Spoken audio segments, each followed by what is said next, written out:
குடியரசு துணைத் தலைவர் தேர்தலுக்கான வாக்குப்பதிவு மாலை 5 மணியுடன் நிறைவு பெறும் நிலையில் கூடுதல் விவரங்களை வழங்க டெல்லி சிறப்பு செய்தியாளர் பால்முருகன் இணைந்துள்ளார். வணக்கம் பால்முருகன், கூடுதல் விவரங்கள்.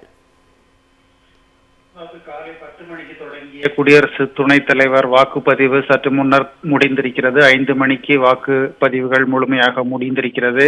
நாடாளுமன்ற வளாகத்தில் முதல் மாடியில் உள்ள அறைய 101வது அறையில்தான் இந்த வாக்கு பதிவானது தொடர்ந்து நடைபெற்றது. முதலில் பிரதமர் வாக்களித்தார்.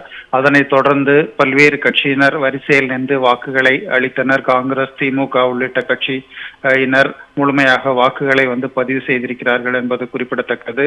மொத்தம் 542 மக்களவை உறுப்பினர்களும் 239 மாநிலங்களவை உறுப்பினர்களில் 226 பேர் வாக்களிப்பதாக கூறியிருந்தனர். பிஜு ஜனதாதளம் கட்சியை சேர்ந்த 7 பேரும், பிஆர்எஸ் கட்சியை சேர்ந்த 4 பேரும், 2 சுயேட்சை உறுப்பினர்களும் வாக்களிக்கவில்லை என்று கூறியிருந்தார்கள். இதனைத் தொடர்ந்து தற்போது 5 மணி நிலவரப்படி சுமார் 750 உறுப்பினர்கள் அளவுக்கு வாக்களித்திருப்பதாக தகவல்கள் வெளியாகி இருக்கின்றன. ஆனால் சரியான எண்ணிக்கை இன்னும் வெளியிடப்படவில்லை. தற்போது வாக்குப்பதிவு முடிந்திருக்கக்கூடிய சூழ்நிலையில் 6 மணிக்கு வாக்கு எண்ணிக்கை தொடங்கும்.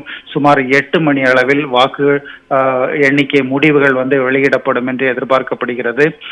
மொத்தம் 781 நாடாளுமன்ற உறுப்பினர்கள் வாக்களிக்க உள்ள சூழ்நிலையில் 385 வாக்குகள் பெரும்பான்மைக்கு தேவை. அந்த அடிப்படையில் யார் வெற்றி பெறுவார் என்பது 8 மணிக்கு முன்பாக தெரியும். இன்னும் 1 மணி நேரத்தில் வாக்கு எண்ணிக்கை தொடங்க இருக்கிறது. கற்பகம், கூடுதல் விவரங்களுக்கு நன்றி பால்முருகன்.